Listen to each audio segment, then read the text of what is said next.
Hey guys, it's Gary Vaynerchuk, and you're listening to the Front Row Entrepreneur Podcast with our girl, Jen.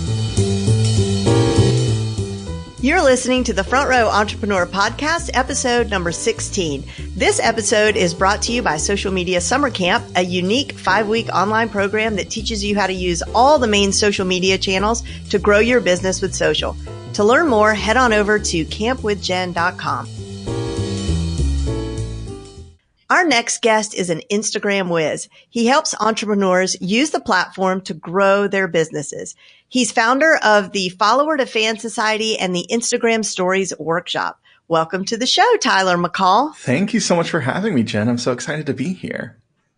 Yeah, me too. I'm so glad you're here. I've got so many questions for you about Instagram, and I don't know how you keep up with all the changes because it's like everything is changing at breakneck speed. I mean, all good stuff, but man, how do you keep up with it all? There is a lot happening. There's a lot going on Instagram. And really the way that I stay up to date on all the changes is, of course, I don't think a lot of people know Instagram has a ton of great resources for business owners on Instagram. So there's an Instagram for Business account that you can follow, and they actually have a whole blog that you can check out. So I follow that religiously. And then also just keeping an eye on all the new features, always being active in the different kind of functions of Instagram to see what's happening, and then testing them out and seeing what works, what doesn't work, and what I can share with my students. Those are great tips.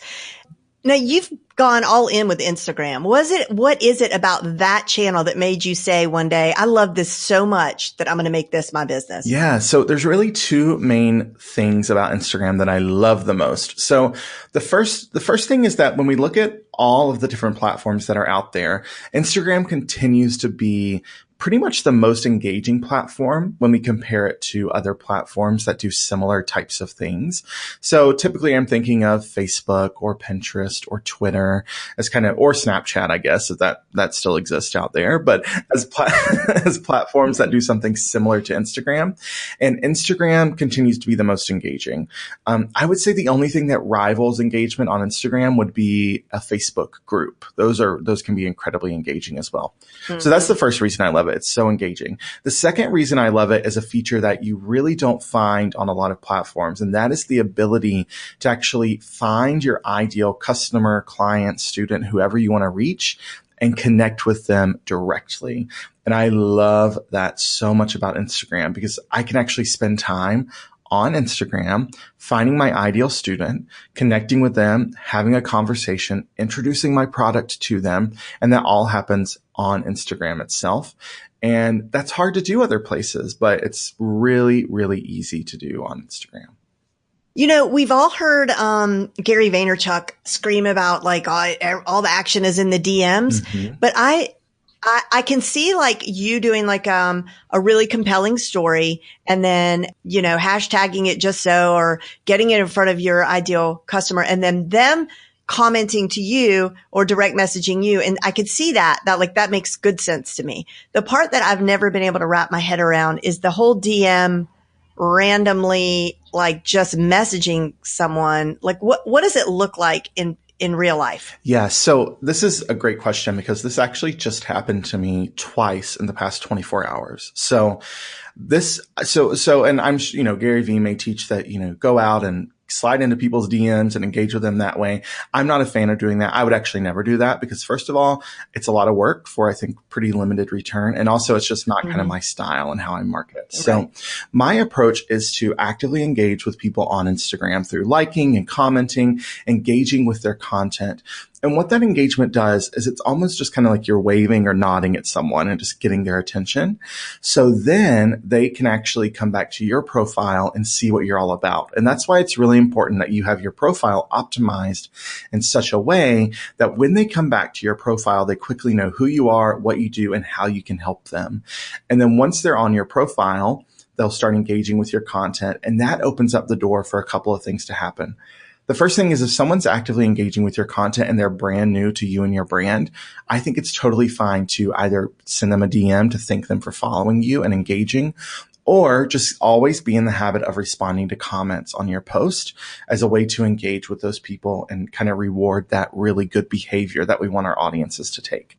So that's the first way it can happen. The other way it can happen is if you're using Instagram stories, which if you're not, you need to, like yesterday, because Instagram stories are literally the most important tool within Instagram itself. If you're using Instagram stories, that opens you up to have conversations with people on a regular basis. So I'm on Instagram stories pretty much every day. On an average day, I'll get around 50 to 70 DMs on Instagram as responses to my story or random DMs from other people. And just in the past 24 hours, I had 2 folks who I had engaged with their content I found them through a hashtag. They came back to my profile. They engaged with my content. They followed me. They responded to one of my Instagram stories via a direct message. I was able to have a conversation with them about what they do and how they're using Instagram.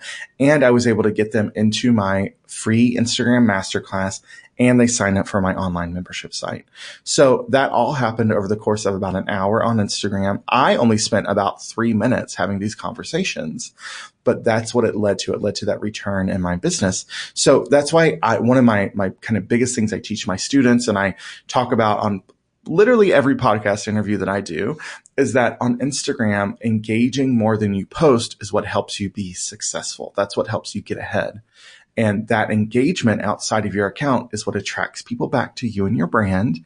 That's what gets them to watch your content, to engage with what you've shared. And that is what opens up the door to have the conversation and potentially connect them with your product or service as a solution to the problem that they may have.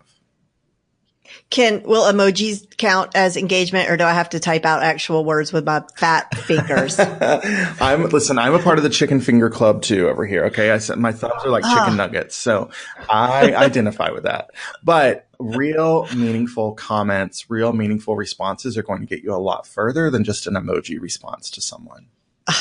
Okay, fine. Well, let me ask you this. So today it's funny because today I got my notifications were blowing up, and this one woman liked 15 of my posts. Mm-hmm. So she just blew up my notifications. So of course, and I knew she was up to something. So of course I click on her, who is this chick? And it took me by default to her story.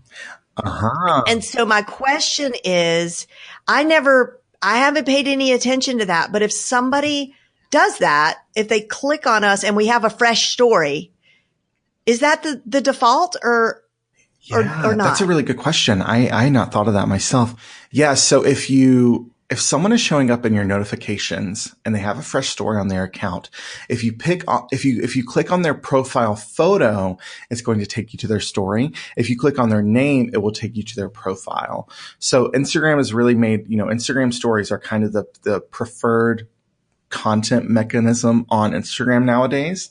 And I think that's one of the things they're doing is they're leading you directly to the story. So yeah, that's something I hadn't actually noticed myself. You know what? That's what it was. Because again, back to my chicken nugget fingers, I would have clicked her profile picture because it's bigger as opposed to her name in the little feed, so it took me to her story. So, okay. So my next question is that okay to do what she did? Yes. Is that a recommended strategy? It is. Yeah. So that engagement with people is what you have to do to get someone's attention on Instagram. And this really goes back to having a mindset of marketing your business in such a way that you're taking ownership of how you're marketing. You're taking ownership of your message, and you are taking responsibility for who you're connecting with, how you're connecting with them, and how you're spreading the message of your business and your brand story. And a lot of times what I see people doing on Instagram, or really any social platform, but on Instagram, they do this and it doesn't work well, is they just create content really passively and then share that content on Instagram itself and then just expect or hope or wish that people would find them. And that's not the way to market your business. And on Instagram, especially, that's not going to get you very far because hashtags are only going to get you so much engagement. People sharing about your account is only going to lead so many people back to you. Instead, as a content creator, as a business owner, as a brand on Instagram, you can take ownership of that engagement, get out there, have conversations, like people's content, watch their stories, give them comments on their post, respond to their Instagram stories through a direct message. That's what opens up the opportunity for conversation and for growth in your business. So, when I think about how I'm marketing my business, Instagram and Facebook are really the only things I do, and some email marketing. And when I'm on Instagram, I'm only posting a few times a week in my feed. The rest of my time is going to having conversations with people, because that's what is moving the needle for me in my business. I love that you use that language of taking ownership and responsibility. I've really never heard anybody use that language with regard to marketing at all, actually. Mm-hmm. And I just think that's a really fresh way to look at it. It's like, yes, take ownership and responsibility and put some heart into it. And it's not so much about the hacks as it is just like being genuinely good with your content. Yeah. Yeah. But I think it's intimidating for a lot of people, because people don't know really where to start with stories. Like, how much is the mix of personal and business? And like, I know I'm afraid of being boring. So it's like, well, if I don't have anything, most of my days are quite boring, mm-hmm. So it's like, okay, I'm going to yoga again. Here's my coffee again here, but I see other people, what they're doing with it. But so let me just pause and ask you, like, what would be step one for someone to sort of step into stories? Okay. Such a good question. So this is step one for Instagram stories and for just Instagram in general. And this is getting crystal clear on who you're trying to attract on Instagram as a platform. So you have to have complete clarity around who this person is, where they are in their life. All those details, all the demographic information is helpful, because that's how we can actually find them through engagement. All that kind of psychographic information about how they think, how they feel, what they value. That's important as we develop our brand voice and we craft our content. And we have to get really clear about what their problem is and what solution we're providing them. So that's kind of step one for what we're doing on Instagram. That's what I walk my students through. And I think, I don't know if you see this, Jen, but a lot of people will kind of go into marketing with just like this fire hose, like trying to blast out their product or service all over whoever will listen. Yep. And it's not the right people. It's not the right offer. It's not the right positioning. So we just waste our time, and then we get burnout on entrepreneurship or running a business. So we give up. Right. And so instead, if we get that clarity at the very beginning, it just makes Instagram so much easier, because we know who we're creating content for. So when it comes to Instagram stories, I'm always thinking of this person that I'm creating content for. What does she want to see from me? What is she interested in? What does she care about? And how can I break down more walls between she and I, so she can get closer to my business. She can get closer to what I do. She can better understand my approach to what I do in this online marketing world. And she can figure out whether or not it resonates with her. So that's really the first step as you're creating Insta stories, is that clarity around who you're speaking to. Because the two big questions that I always encourage my students to ask themselves as they are thinking about Instagram stories in particular is, number one, what do I want my audience to get out of this Instagram story? How is this going to benefit them? Are they going to laugh? Are they going to be inspired? Are they going to learn something they can take away for themselves and their business? And then the other thing is, what do I want them to do with this Instagram story? What do I want them to do after it? Like, do I want them to go to my Instagram feed? Do I want them to download an opt-in? Do I want them to buy something out of my online shop? Do I want them to come visit my brick and mortar store? What is the next step for them? So if you're always asking yourself those two questions and you're thinking about that specific person, then Instagram stories becomes a lot easier, because you can have that clarity around the content that you are creating. Because here's the thing about Instagram is it's actually not about you at all. It's not about you, your business, or your brand. It's about your followers. So when you shift your approach and you shift your thinking to say, okay, this is about the people who are following me, this is about the people who are allowing me to speak into their lives, then the content creation becomes that much easier, because it's not about you trying to force something, or about you being uncomfortable, or you trying to try something new or weird or crazy. It's about speaking to those people day in and day out. And that's the approach that I take that makes Instagram stories a lot less stressful for me and a lot more fun as I'm creating that content. Yeah. Well, and one thing I've noticed that you do in your stories is you take the time to, over your video sections of your story, is that you almost create your own like SRT files or closed captions. So that, is that for people who don't have their sound on? Yes, it's really for two reasons. It started out as an accessibility concern. So we had folks joining our membership community who were deaf or hard of hearing. And I wanted to ensure that all of our content was as accessible as possible. And then it really grew into this thing where all these people were saying, thank you for doing that, because I'm watching, I'm like, I put my baby to bed, I'm laying with them and I'm watching Insta stories and I can't have the sound on, or I'm trying to sneak Instagram stories while I'm watching my husband's favorite TV show on the couch and I want to read what someone's saying. And, we know on Facebook, 80% of users are watching video without sound on, and captions have kind of become like required second nature on Facebook. Right.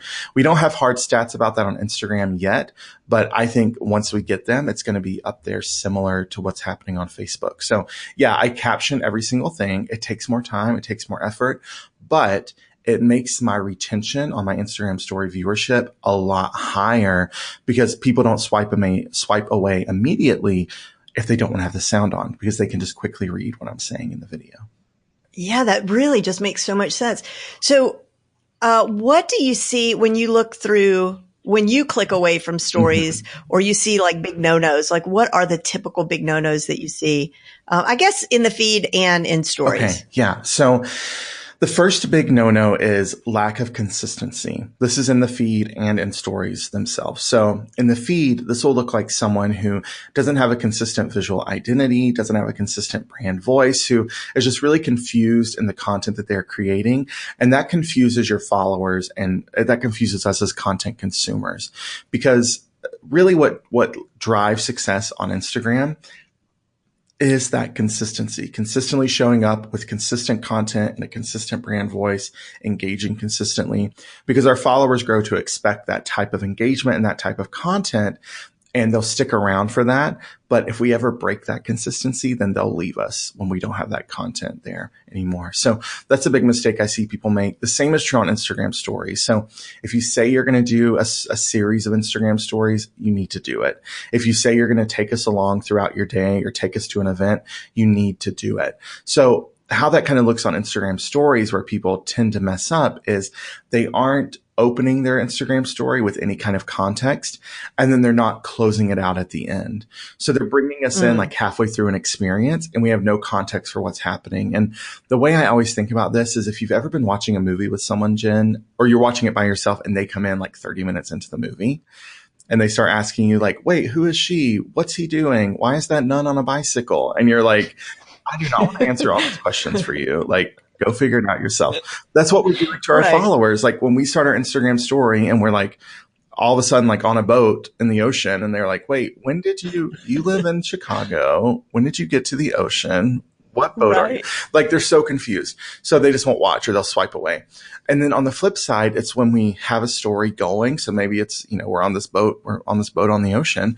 And then we just like post something cute, like, okay, I'm getting ready to dive in. And then we never post anything else for the rest of the day. And our followers are like, okay, are you gone? Did you swim back? Like, what happened to you? I'm never going to see you again. Right. So we always have to close our Instagram stories out as well.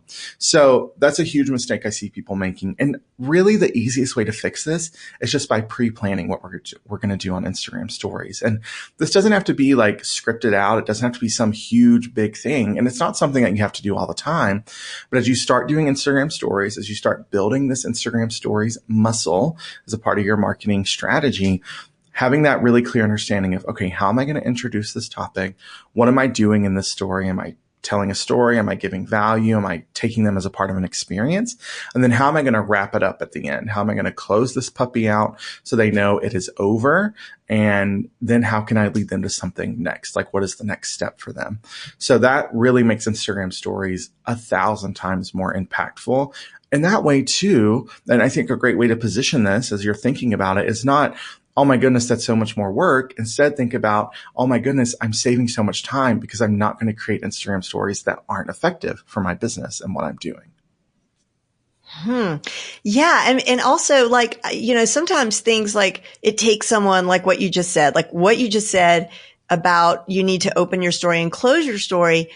It's so obvious. And yet I never thought of it in those terms until you just said it. But also it's like, it's the whole story part of it is that a story starts with once upon a time and it ends with the end. So or they lived happily ever after or whatever. So it's the story part of the story. So I love that. Now, you said to be consistent that one thing that helps with consistency is planning things out. Speaking of that, what do you think about planners, third-party apps? Do you use them? Do you recommend them? Do you not? So it really depends on what you're trying to accomplish on Instagram and kind of what your schedule looks like, what your time looks like, all of those things. So I am a big fan of Iconosquare. That's the tool that I use in my business. It's what I teach my students. I'm really fortunate that I've been able to partner with them for the past year or so to kind of share more about Iconosquare with folks online. And I love it because it integrates analytics and insights with the planning tools.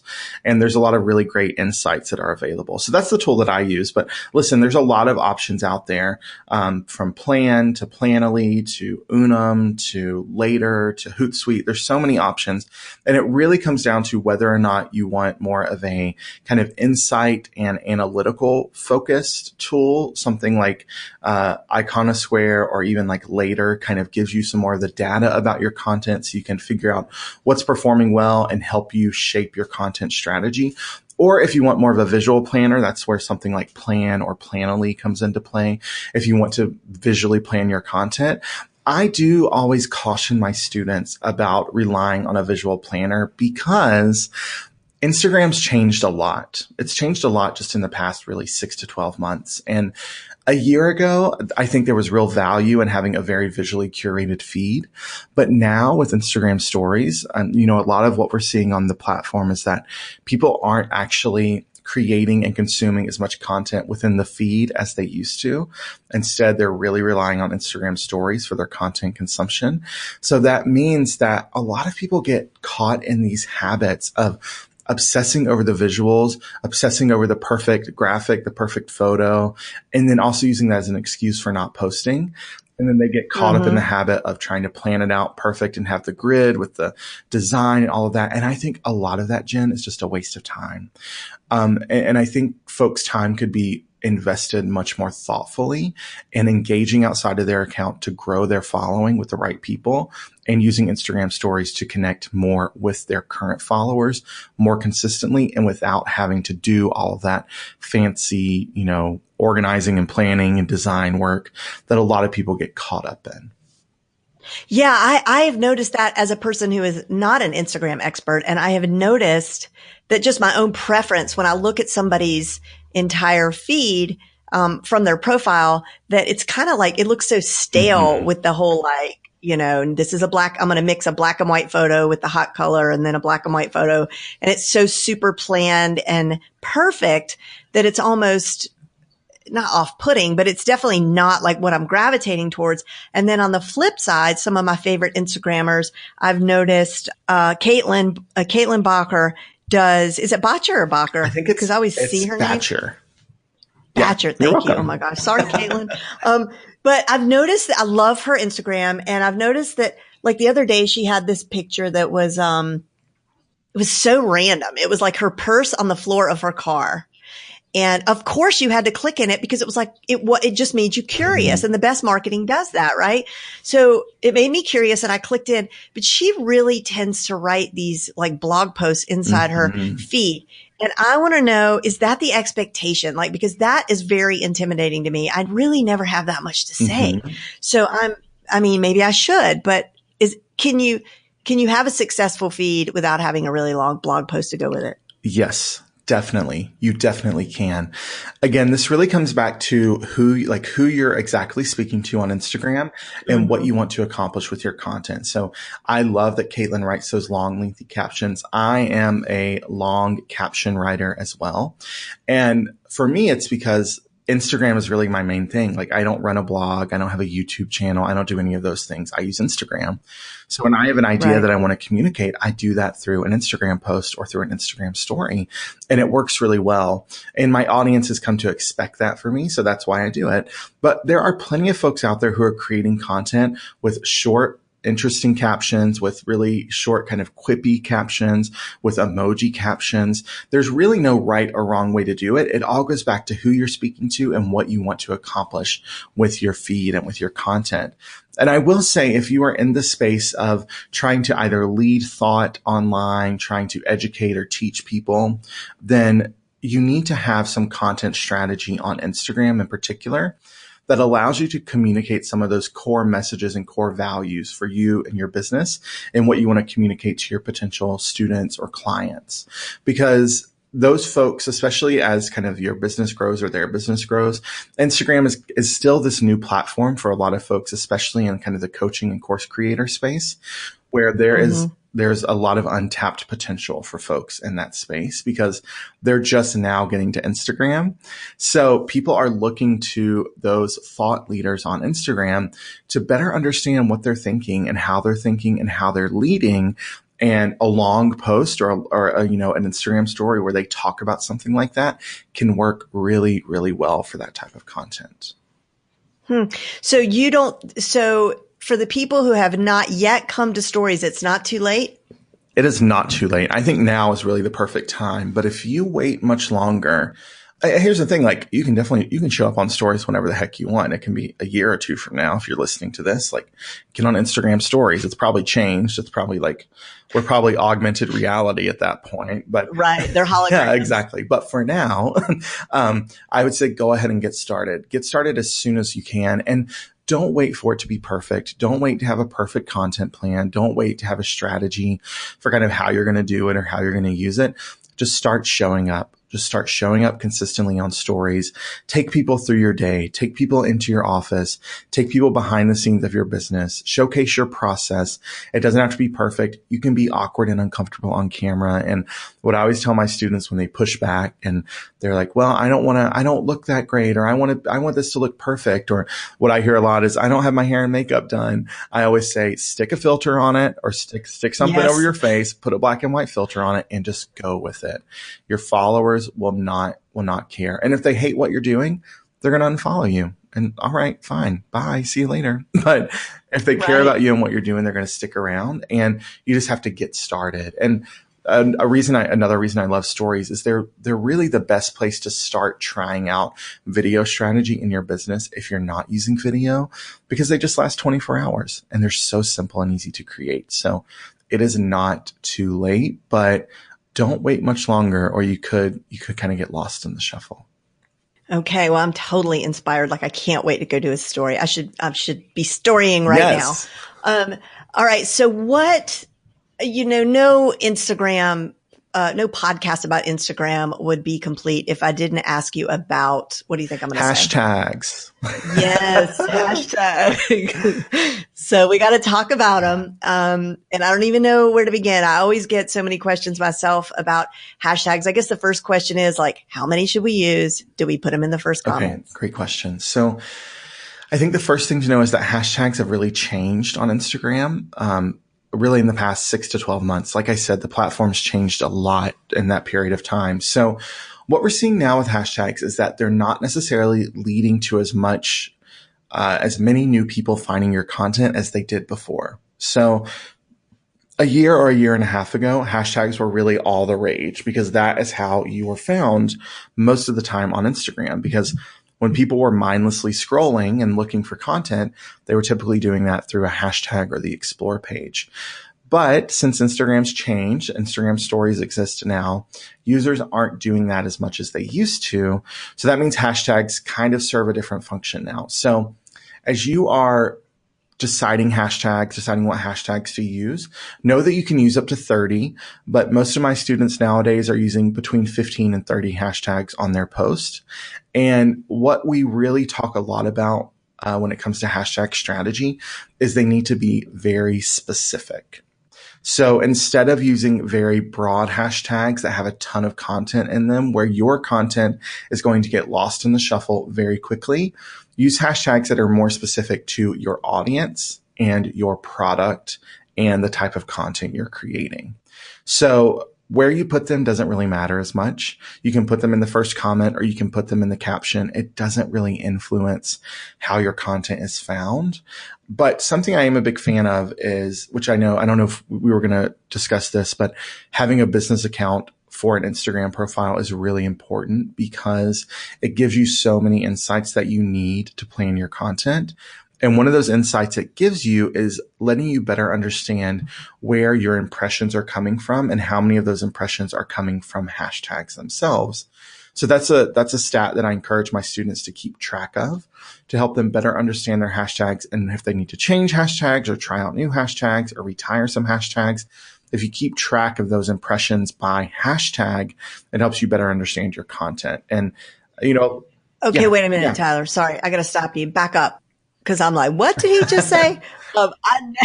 I never go into my insights. So tell me again, we can see how many impressions based on which hashtags so we you use? Can't see, you can't tell based on which exact hashtags. Instead, it's just a total of impressions from hashtags. So this is, this is at the per post level. So each individual post, if you look at the insights, you'll see a ton of data from reach to impressions to engagement through likes, comments, and saves. But it actually breaks down your impressions based on where people are seeing your content from hashtags, from the home screen where your content showed up for them in their home screen, from the explore page and from other sources, from locations, and then from other sources like third-party apps or third-party viewers. So, and I'll be honest with you, when I look at those nowadays, an average post for me will get, close to 1,000 engagement pieces through likes, comments, and saves. But a lot of my impressions from hashtags can be like 14 impressions to maybe up to like 400. And maybe a year and a half ago, and we didn't really have the insights then, but, sometimes I would say that, half of my engagement or more was coming from hashtags. So the app's just changed. It's just changed so much. So the other side of hashtags, Jen, that is really important that people do not pay attention to is that using hashtags to get found is great. Using hashtags to find your ideal follower is 1,000 times more important and 1,000 times more effective because people are still using hashtags because they don't really know what the heck they do or why they should be using them. But that is really great for you as a business owner, as a content creator, because you can actually go out and find content based on the hashtags that are used and engage with that content. And that's how you attract people back to your account. So that's a lot of what I actually teach my students is, cool, let's pick some hashtags, let's use them, let's keep track of whether or not they're doing anything for you. More importantly, let's figure out how you can go spend time outside of your account in hashtags, in locations, engaging with other accounts so you get attention back on your account and you keep growing that following of the right kind of people. So assuming that my ideal client is a life coach. So I might search for hashtag life coach life. I don't even know if that's a hashtag, but it should be. Okay. So life coach life. And I find life coaches. And then do people do this manually or is there a way to make a list of the people to follow up with later or is just one by one? Hey. Yeah. So, typically what I teach my students is just going through on their phone. And this is not hours a day. This is like 10 or 15 minutes a day while you're waiting in carpool or waiting in line at Starbucks, going through that hashtag and just liking content, just liking it. If something really resonates with you, leave a meaningful comment, not emojis, not something automated like cool post, but something meaningful that relates to their content and just build that into your schedule, 5, 10, 15 minutes a day. And that's going to start getting people back to your account and start getting more eyes on your content. All right. Linktree.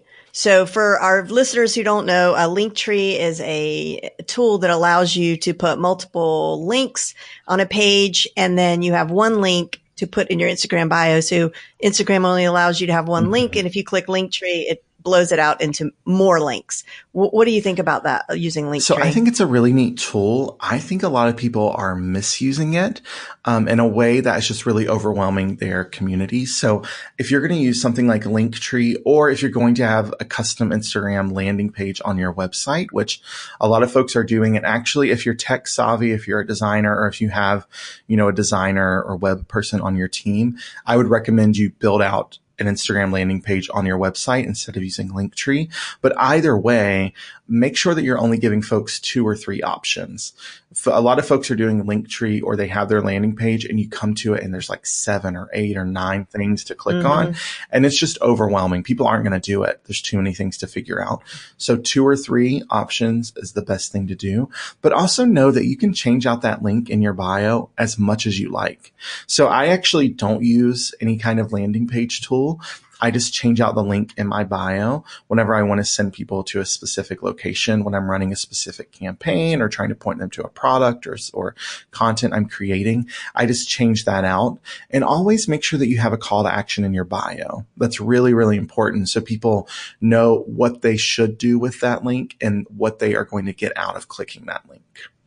But so Tyler, your follower to fansociety.com people, if you follower to Fan Society, your membership community, isn't that something you're always going to want people to know about? So if you put a link that is your a podcast you were just on or whatever, aren't you worried that some new people are going to miss follower to Fan Society? So it really depends I think that depends for folks kind of how they're launching or delivering their products or services. So Follower to Fan Society is actually, it's closed at this moment. So like if you try and join right now, you can't get in. So we actually don't do evergreen registration. We do open and closed doors for our community. So if someone follows me on Instagram, they will hear about it eventually. But actually a lot of our members now are coming through our automated funnel that we have running on the back end of our business. So that's how we've had that set up. And it's worked really well for what we're doing.